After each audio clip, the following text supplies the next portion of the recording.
ನಮಸ್ಕಾರ, ರಿವ್ಯೂ ಚಾನಲ್ಗೆ ಸ್ವಾಗತ. ನಾನು ಸೌಖ್ಯ ಗಾಬ್ಕರ್. ಇದು ಸಿದ್ದರಾಮಯ್ಯ ಸರ್ಕಾರಕ್ಕೆ ಸಂಬಂಧಪಟ್ಟ ಬಿಗ್ ನ್ಯೂಸ್. ಎರಡು ದೊಡ್ಡ ತಲೆಗಳಿಗೆ ಸಂಬಂಧಪಟ್ಟಂತಹ ಸುದ್ದಿ ಒಳಗೊಳಗೆ ಸದ್ದಾಗ್ತಿರೋದು. ಏನು ಹೇಳ್ತಿವೆ ಹಾಗಾದ್ರೆ ಮೂಲಗಳು? ಕೈಪಾಳ್ಯದಲ್ಲಿ ಹೊಸದಾಗಿ ಶುರುವಾಗಿರುವಂತಹ ಬಿಸಿ ಬಿಸಿ ಟಾಕ್ ಈ ಇಬ್ಬರು ದೊಡ್ಡ ನಾಯಕರ ಸುತ್ತ. ಏನಿದು? Maharashtra Goa meeting secret. ಹಾಗಾದ್ರೆ ಮಾಹಿತಿನ ಮುಂದೆ ಇಡ್ತಾ ಇದೀವಿ. ಮಿಸ್ ಮಾಡ್ತಾರೆ ನಮ್ಮ ಚಾನಲ್ನ ಸಬ್ಸ್ಕ್ರೈಬ್ ಮಾಡಿ, ಹಾಗೆ ನಿಮ್ಮ ಅಭಿಪ್ರಾಯ ಕಮೆಂಟ್ ಮಾಡಿ ತಿಳಿಸಿ. ಎಸ್ ವೀಕ್ಷಕರೇ, ಒಂದು ಕಡೆಗೆ ಬಹಿರಂಗವಾಗಿ ಸಿದ್ದರಾಮಯ್ಯ ಕ್ಯಾಂಪ್ನ ಪ್ರಭಾವಿ ಮಿನಿಸ್ಟರ್ಗಳು ಸೆಡ್ಡು ಹೊಡಿತಿರೋದು. ಅದು KN ರಾಜಣ್ಣ ಅವರಿಂದ ಹಿಡಿದು ಸತೀಶ್ ಜಾರಕಿಹೊಳಿಯಿಂದ ಹಿಡಿದು ಮಹದೇವಪ್ಪನವರಿಂದ ಹಿಡಿದು ಗಮನಿಸ್ತಾ ಇದ್ದೀವಿ ನಾವು. ಸುರ್ಜೇವಾಲಾ ವಿರುದ್ಧ ಸ್ಟೇಟ್ಮೆಂಟ್ಗಳು ಬರ್ತಿದ್ದಾವೆ. ಅವರನ್ನೇ ರಾಜ್ಯ ಉಸ್ತುವಾರಿಯಿಂದ ಕಳಿಸಿ ಅನ್ನೋ ತನಕ ಆಕ್ರೋಶ ಎದ್ದಿರೋದು. DK ಶಿವಕುಮಾರೇ ಯಾಕೆ ನಿಲ್ಲಬಾರ್ದು ಲೋಕಸಭಾ ಚುನಾವಣೆಗೆ? ನಾವು ನಿಲ್ಲಬೇಕಂದ್ರೆ DKನೇ ನಿಲ್ಲಿ, ನಾವು ನಿಲ್ಲೋಣ, ಅವರು ನಿಲ್ಲೋಣ ಅನ್ನೋ ತನಕ ಓಪನ್ ಸ್ಟೇಟ್ಮೆಂಟ್ ಬಂದಿರೋದು.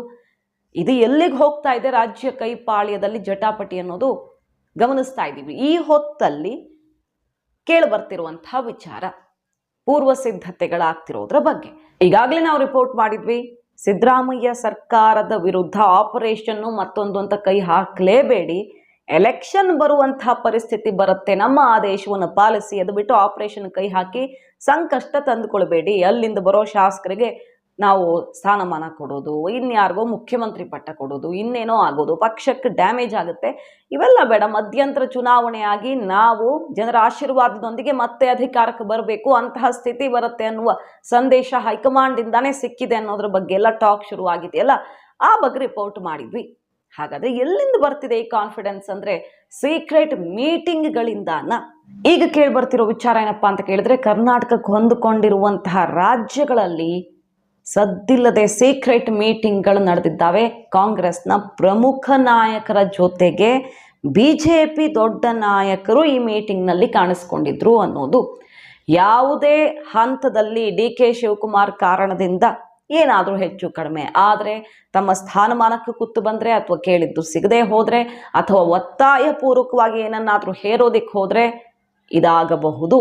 ಹಾಗೆ ಮಂತ್ರಿ ಸ್ಥಾನದ ನಿರೀಕ್ಷೆಯಲ್ಲಿರುವಂಥ ದೊಡ್ಡ ನಾಯಕರು ಮತ್ತಷ್ಟು ದಿನ ಸಹಿಸಿಕೊಳ್ಳಬೇಕು ಅನ್ನೋ ಥರ ಆದರೆ, DK ಕ್ಯಾಂಪ್ನ ಕಾರಣದಿಂದಾಗಿ ಏನು ಸಿಗದೆ ಹೋದರೆ ಇಂಥದ್ದಕ್ಕೆ ದಾರಿಯಾಗಬಹುದು ಅನ್ನುವ ಸುಳಿವು ಇಬ್ಬರು ದೊಡ್ಡ ನಾಯಕರ ಸುತ್ತ ಕೇಳಿಬರ್ತಿರುವ ಸುದ್ದಿ. ನಂಬರ್ 1, ಕಿತ್ತೂರು ಕರ್ನಾಟಕ ಭಾಗದ ಒಬ್ಬ ದೊಡ್ಡ ನಾಯಕ, ಪ್ರಭಾವಿ ನಾಯಕ, 20-25 ಶಾಸಕರ ಹಿಡಿದಿಟ್ಟುಕೊಳ್ಳುವಂತಹ ಶಕ್ತಿ ಇರುವಂತಹ ನಾಯಕ ಈಗ ಮಹಾರಾಷ್ಟ್ರ ದೇವೇಂದ್ರ ಫಡ್ನವೀಸ್ ಅವರ ಜೊತೆಗೆ ಪದೇ ಪದೇ ಮೀಟಿಂಗ್ ಮಾಡ್ತಿದ್ದಾರೆ ಅಂತ ಚರ್ಚೆ ಶುರುವಾಗಿದೆ. ಅಂತಹ ಸುದ್ದಿಗಳು ಹೊರಗಡೆ ಬರ್ತಿವೆ, ಅಲ್ಲಲ್ಲಿ ವರದಿನೂ ಆಗ್ತಾ ಇದೆ. ದೇವೇಂದ್ರ ಫಡ್ನವೀಸ್ ಜೊತೆಗೆ ಯಾರ ಸಂಪರ್ಕದಲ್ಲಿದ್ದಾರೆ ಹೆಚ್ಚು ಅಂತ ಗಮನಿಸೋಕೆ ಹೋದ್ರೆ, ನಾವು BJPಯಲ್ಲಿ ರಮೇಶ್ ಜಾರಕಿಹೊಳಿ ಏನೇ ಕೆಲಸ ಆಗಬೇಕಿದ್ರು ಅವ್ರ ಮೂಲಕ ಹೈಕಮಾಂಡ್ ಮೇಲೆ ಒತ್ತಡ ಹಾಕಿಸೋದು, ಅವ್ರ ಮೊರೆ ಹೋಗೋದು, ಅವ್ರ ಆಶೀರ್ವಾದ ಪಡ್ಕೊಳ್ಳೋದು, ಇದೆಲ್ಲ ಗಮನಿಸಿದ್ದೀವಿ. ಸೊ ಈಗ ಕಾಂಗ್ರೆಸ್ನಲ್ಲಿರುವ ಒಬ್ಬ ಪ್ರಭಾವಿ ನಾಯಕ, ದೊಡ್ಡ ಹುದ್ದೆಯ ನಿರೀಕ್ಷೆಯಲ್ಲಿರುವಂತಹ ನಾಯಕ, ಪದೇ ಪದೇ ಬೇಸರ ಹೊರ ಹಾಕ್ತಿರುವಂತಹ ಕಿತ್ತೂರು ಕರ್ನಾಟಕ ಭಾಗದ ಒಬ್ಬ ನಾಯಕ ಈಗ ದೇವೇಂದ್ರ ಫಡ್ನವೀಸ್ ಅವರ ಜೊತೆಗೆ ಮೀಟಿಂಗ್ ಮಾಡ್ಕೊಂಡು ಬಂದ್ರ. ಹಾಗಾದ್ರೆ ಒಂದೆರಡು ಸಲ ಅಲ್ಲ, ಸುಮಾರು ಸುತ್ತಿನ ಮಾತುಕತೆಗಳಾಗಿವೆ ಅನ್ನೋದ್ರ ಬಗ್ಗೆ ವಿಚಾರ ಕೇಳಿ ಬರ್ತಿರೋದು.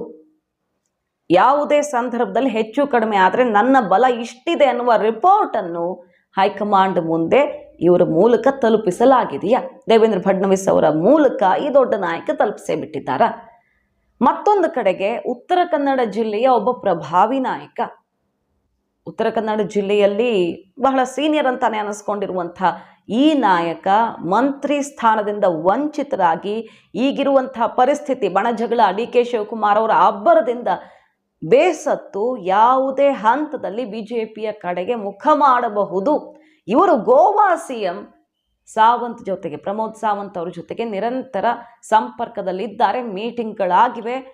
ಯಾವುದೇ ಹೊತ್ತಲ್ಲಿ ಕಾಂಗ್ರೆಸ್ಗೆ ದೊಡ್ಡ ಆಘಾತವನ್ನೇ ಕೊಡಬಹುದು ಅನ್ನುವ ವಿಚಾರ. ಈಗ ಇಬ್ಬರು ದೊಡ್ಡ ನಾಯಕರು ಕೈ ಸರ್ಕಾರದ ಬುಡಕ್ಕೆ ಆಘಾತವನ್ನು ಕೊಡ್ತಾರ ಅನ್ನೋ ಸುದ್ದಿ ಈಗ ದಿಢೀರಾಗಿ ಸಿಡಿತಾ ಇದೆ. ಸದ್ದಿಲ್ಲದೆ ಸುಮಾರು ತಿಂಗಳುಗಳಿಂದ ಈ ಮಾತುಕತೆ ನಡೀತಿದೆ.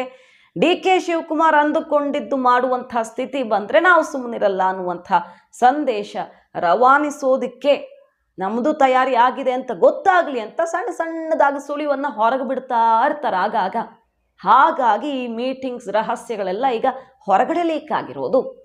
ಸೊ ಲೋಕಸಭಾ ಚುನಾವಣೆ ಆದ ಬಳಿಕ ದೊಡ್ಡ ಬದಲಾವಣೆ ಆಗೇ ಆಗತ್ತೆ ಅಂತ ಆತ್ಮವಿಶ್ವಾಸದ ಮಾತುಗಳನ್ನು ಆಡ್ತಿರೋದು ಬಿಜೆಪಿಗರು ಈ ಮೀಟಿಂಗ್ ಆಧಾರದಲ್ಲ.